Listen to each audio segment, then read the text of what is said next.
ಸಾಯಿ ಪ್ರಕಾಶ್. ಓಂ ಸಾಯಿ ಪ್ರಕಾಶ್ ಕನ್ನಡ ಚಿತ್ರರಂಗದ ಸದಭಿರುಚಿಯ ಚಿತ್ರ ನಿರ್ದೇಶಕರಲ್ಲೊಬ್ಬರು. ಸಹ ನಿರ್ದೇಶಕ, ನಿರ್ದೇಶಕ, ನಿರ್ಮಾಪಕ, ನಟರಾಗಿ ಸಿನಿಮಾ ರಂಗದಲ್ಲಿ ಅವರದ್ದು 5 ದಶಕಗಳ ಸುದೀರ್ಘ ಅನುಭವ. ಗೊತ್ತಿಲ್ಲದೇ ಒಂದು ರೀತಿ ನನ್ನ ಸ್ನೇಹಿತರು, ನನ್ನ ಮಾಸ್ಟರ್ಸ್ ಕಲ್ಚರ್ ಆ್ಯಕ್ಟಿವಿಟೀಸ್ ಇವರೆಲ್ಲ ನನ್ನನ್ನು ಒಂದು ಕಲಾವಿದರಾಗಿ ಒಬ್ಬ ನಿರ್ದೇಶಕ ತಯಾರು ಮಾಡಿದ್ದಾರೆ ಸ್ಕೂಲ್ನಲ್ಲಿ. ಅವರು ನಿರ್ದೇಶಿಸಿರುವ ಸಿನಿಮಾಗಳ ಸಂಖ್ಯೆ 100ರ ಸಮೀಪವಿದೆ. ಸಾಹಸವೀರ ಅವರು ನಿರ್ದೇಶಿಸಿದ ಮೊದಲ ಕನ್ನಡ ಸಿನಿಮಾ. ಮುಂದೆ ಸಾಲು ಸಾಲು ಯಶಸ್ವಿ ಸಿನಿಮಾಗಳನ್ನು ನಿರ್ದೇಶಿಸಿದರು. Action, comedy, sentiment, family drama, ಭಕ್ತಿ ಪ್ರಧಾನ ಹೀಗೆ ಭಿನ್ನ ಜಾನರ್ ಸಿನಿಮಾಗಳನ್ನು ನಿರ್ದೇಶಿಸಿ ಯಶಸ್ಸು ಕಂಡಿದ್ದಾರೆ. ಮೇರು ನಟರಾದ ವಿಷ್ಣುವರ್ಧನ್, ಅಂಬರೀಷ್, ಅನಂತ್ನಾಗ್ ಅವರ ಚಿತ್ರಗಳನ್ನು ಸಾಯಿ ಪ್ರಕಾಶ್ ನಿರ್ದೇಶಿಸಿದ್ದಾರೆ.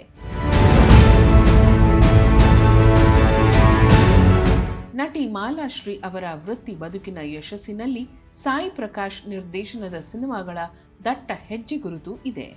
ಯಾವಾಗ ಒಳ್ಳೆ ಕಲಾವಿದೆ ಅಂತ ನನಗೆ ಗೊತ್ತಾಯಿತು, ಅವರಿಗೋಸ್ಕರನೇ ನಾನು ಸಬ್ಜೆಕ್ಟ್ಸನ್ನ ಪೋಣಿಸ್ಕೊಂಡು ರೆಡಿ ಮಾಡಿಕೊಂಡು ಸಕ್ಸಸ್ ಮಾಡ್ಕೊಂಡು ಬಂದಿದ್ದೀನಿ ನಾನು. She is very talented.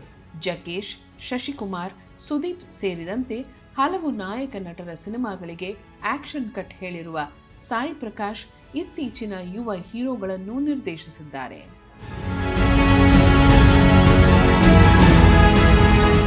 ಇವರ ತವರಿಗೆ ಬಾ ತಂಗಿ ಸಿನಿಮಾ ಕನ್ನಡ ಚಿತ್ರರಂಗದಲ್ಲಿ ಒಂದು ಟ್ರೆಂಡ್ ಸೆಟ್ಟರ್. ನಟ ಶಿವರಾಜ್ ಕುಮಾರ್ ಮತ್ತು ನಟಿ ರಾಧಿಕಾ ಅವರ ವೃತ್ತಿ ಬದುಕಿಗೆ ಈ ಸಿನಿಮಾ ಮಹತ್ವದ ತಿರುವಾಯಿತು. ರೌಂಡ್ಸ್ಗೆ ಹೋಗುವಾಗ ಶಿವನ್ನ ನಾವೆಲ್ಲ ಹೋಗುವಾಗ ಹುಡುಗಿರು ಬಂದು ಕಾಲ ಹತ್ರ ಬಿದ್ದು, ನಿಮ್ಮಂಥ ಅನ್ನ ಇದ್ದರೆ ನಮ್ಮ ಜೀವನ ಈ ಥರ ಹಾಳಾಗ್ತಾ ಇಲ್ಲ ಸರ್ ಅಂತ. ಇಟ್ ಚೇಂಜ್ ಇಲ್ಲ, ತುಂಬ ಜನ ಚೇಂಜ್ ಆಗಿದ್ದಾರೆ. ಈ ಚಿತ್ರದ ನಂತರ ಅವರು ನಿರ್ದೇಶಿಸಿದ ಅಣ್ಣ ತಂಗಿ ಕಥೆಗಳ ಹಲವು ಸಿನಿಮಾಗಳು ಜನ ಮೆಚ್ಚುಗೆ ಗಳಿಸಿದವು. ಭಕ್ತಿ ಪ್ರಧಾನ ಸಿನಿಮಾಗಳಲ್ಲೂ ಸಾಯಿ ಪ್ರಕಾಶ್ ಯಶಸ್ಸು ಕಂಡಿದ್ದಾರೆ. ತಾವು ಬಹುವಾಗಿ ಆರಾಧಿಸುವ ಸಾಯಿಬಾಬಾ ಸಿನಿಮಾ ನಿರ್ದೇಶಿಸಿ ತಾವೇ ಶೀರ್ಷಿಕೆ ಪಾತ್ರದಲ್ಲಿ ಅಭಿನಯಿಸಿದ್ದಾರೆ. ನಾನು ಕಲಾವಿದರಲ್ಲಪ್ಪ, ಬಾಬಾ ಹೇಳಿರ್ಬೋದು, ಬಟ್ ನಾನು ಸೂಟ್ ಆಗ್ತಿಲ್ವ ಅಂತ ನನಗೆ ಹೆಂಗೆ ಗೊತ್ತಾಗತ್ತೆ ಅಂತ ಅಂದ್ಕೊಂಡು ಎಲ್ಲಿ ಬಾಬಾ ದರ್ಶನ ಕೊಟ್ಟಿದ್ದಾರೋ ಅಲ್ಲಿ ನಾನು ಮೇಕಪ್ ಹಾಕ್ಕೊಂಡು. ಸಿನಿಮಾ ರಂಗದಲ್ಲಿ 5 ದಶಕಗಳ ಇಂತಹ ಅಗಾಧ ಅನುಭವವಿರುವ ಚಿತ್ರ ನಿರ್ದೇಶಕ, ನಿರ್ಮಾಪಕ, ನಟ ಓಂ ಸಾಯಿ ಪ್ರಕಾಶ್ ಅವರು ಮಾಧ್ಯಮ ಅನೇಕ ಪ್ರಸ್ತುತಪಡಿಸುವ ವೆಬ್ ಸಂಭಾಷಣೆ ಬಿಚ್ಚಿಟ ಬುತ್ತಿ ಕಾರ್ಯಕ್ರಮದಲ್ಲಿ ತಮ್ಮ ಅಪಾರ ಅನುಭವಗಳನ್ನು ಹಂಚಿಕೊಂಡಿದ್ದಾರೆ.